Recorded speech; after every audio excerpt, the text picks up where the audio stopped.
Hello, I'm Hannah, and this is Hannah's Books. At the beginning of each month, I make a video talking about a few of the books scheduled for publication that particular month. Occasionally, there are so many interesting books coming out in one month that I make two videos, one for the first half and one for the second half of the month. I got behind in June, so this video was not coming out until quite late in the month. My apologies.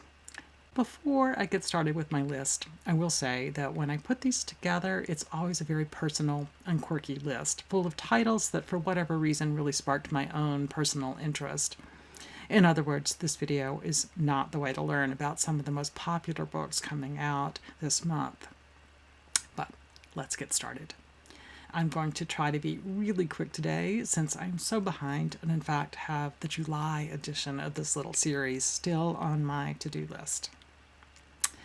The first book I want to talk about today was published by Simon & Schuster and released on June 17th, Claire McCardell, The Designer Who Set Women Free, by Elizabeth Evitts Dickinson.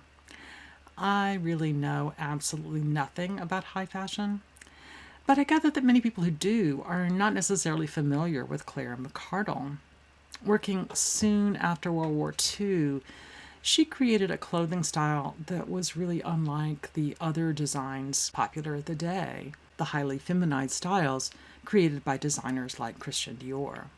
In fact, feminist Betty Friedan nicknamed her the gal who defied Dior.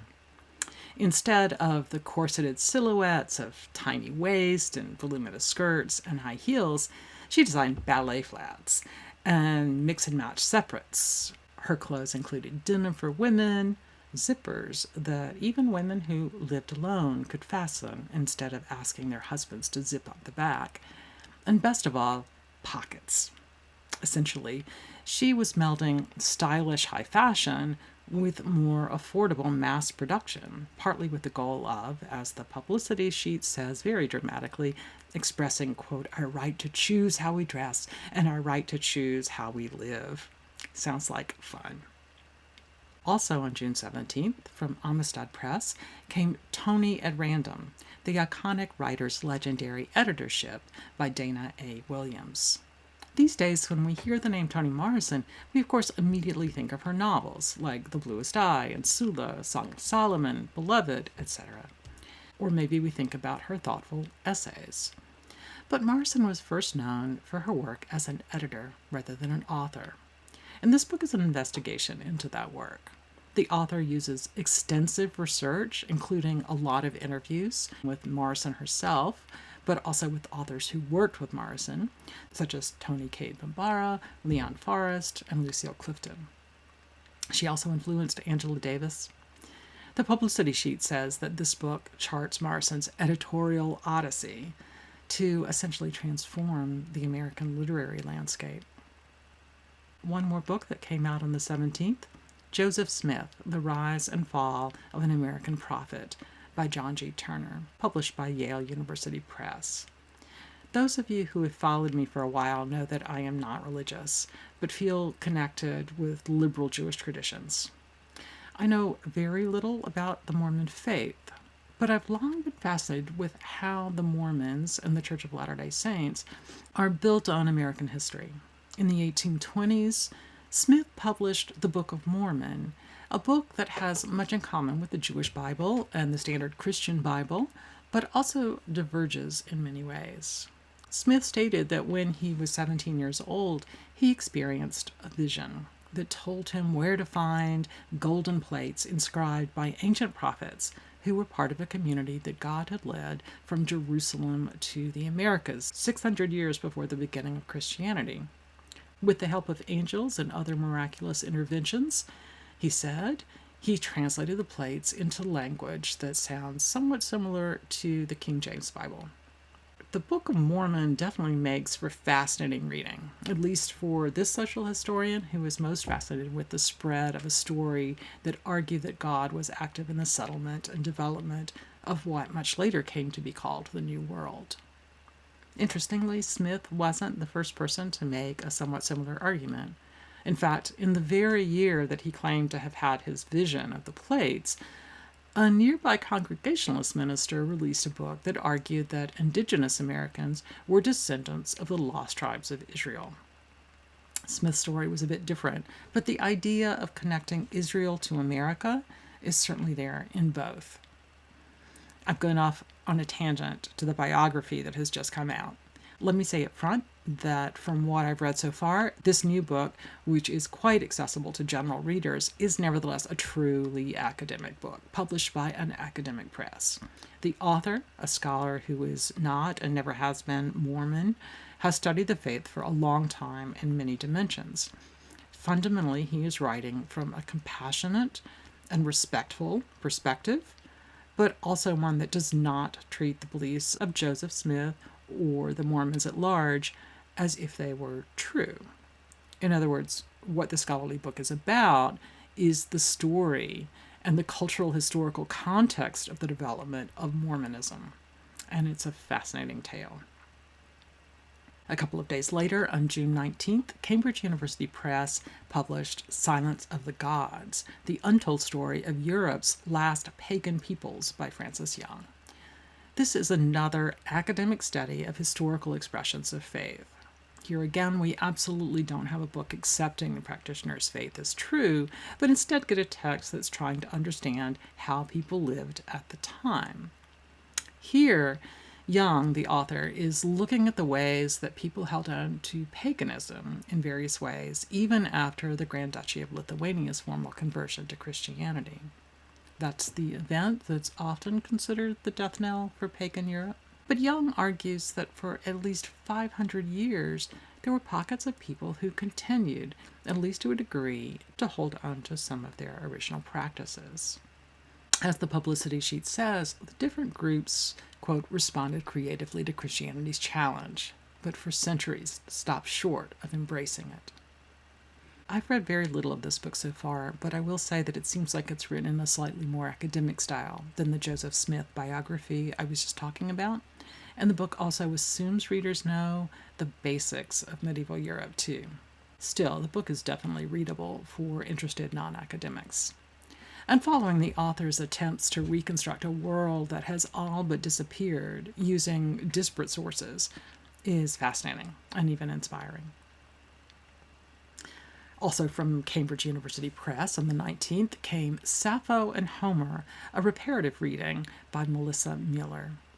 At the beginning of the month, I talked about 2 books about women in Homer, and this one fits into that grouping, I think. And because of that convergence, I think I'll be reading the 3 together sometime later this year.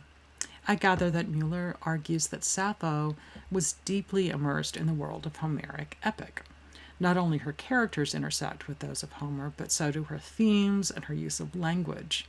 Instead of seeing Homer and Sappho as radically opposite to each other, or even antagonistic, as they are sometimes portrayed, Mueller stresses that there's a form of what she calls reparative reading, an idea initially proposed by the scholar Eve Sedgwick, that treats Homer and Sappho as in dialogue with each other, essentially. That is, reading lyric and epic together, collaboratively, can be, as she writes, sustaining.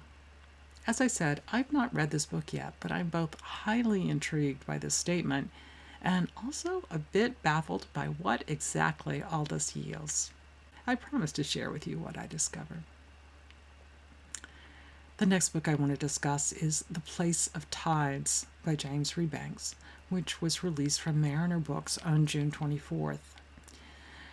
Those of you who watched my recent discussion with Steve Donahue about reading in dark times may have heard me mention that I sometimes turn to books about the natural world to keep me calm and grounded, so to speak. This book looks quite promising on that front. As the publicity sheet says, the book is a magical work of nonfiction in which James Rebanks reflects on a life-changing summer spent on a remote island off the coast of Norway, where his only companion was an old woman who practiced the ancient tradition of collecting eiderdown from birds that nest on this remarkable landscape each year. I haven't read any of this book yet, but the reviews I've seen are glorious, describing what sounds like a lyrical and gentle memoir about a remote world that briefly felt like a true home for the author. It's high on my reading list. Also on June 24th from Harper came Misbehaving at the Crossroads, Essays and Writings by Honoree Fanonne Jeffers. You might know Jeffers for her long and powerful novel, The Love Songs of W.E.B. Du Bois, that came out a few years ago. This is the author's first nonfiction work, a collection of essays that considers both the hardships and possibilities Black women have faced over the course of American history. Jeffers is talking about gender and race here, of course, but the topics vary really widely, from the challenges that researchers face when they try to determine Black women's ancestry, or the complicated politics of respectability that Black women have sometimes embraced and sometimes been expected to embrace, and the development of womanism, a word Black women from Alice Walker on have often used to talk about not only the concerns of Black women, but also more theoretical issues of the interconnectedness of discrimination and oppression based on race, class, gender, and other identities. From her novel, I know Jeffers is a smooth writer and a deep thinker, so I'm really looking forward to picking up these essays. And the last book I want to mention, another one from Cambridge University Press, which came out June 26th, is The Strange History of Samuel Pepys' Diary by Kate Loveman. This book lays out the world of the mid-1600s, when Pepys kept his scandalous diary full of not only political shenanigans, but intimate ones. As the author explains, if Pepys' diary had become public then, it would have destroyed his marriage, ended his career, and seen him arrested. But it did not become public. Did not, that is, until 1825. Loveman can read the shorthand Pepys used, and by working through it, she, as the publicity sheet says, unlocks the riddles of the diary and tries to figure out why Pepys preserved all these private stories for future readers. She also shows how the accounts help scholars understand the broader place of women and intimate relationships in society at large during the period. And it gives information about Black Britons who lived in an area fairly near Pepys' house. Loveman is showing how the diary has been used to help us understand the history of England, but also how it functioned as a part of that long history too. Well, that will do it for today's video. Very soon, I'll try to be back with a list forthcoming in July. Here's to great reading times ahead for all of us. Thanks for joining me today here on Hannah's Books. See you soon.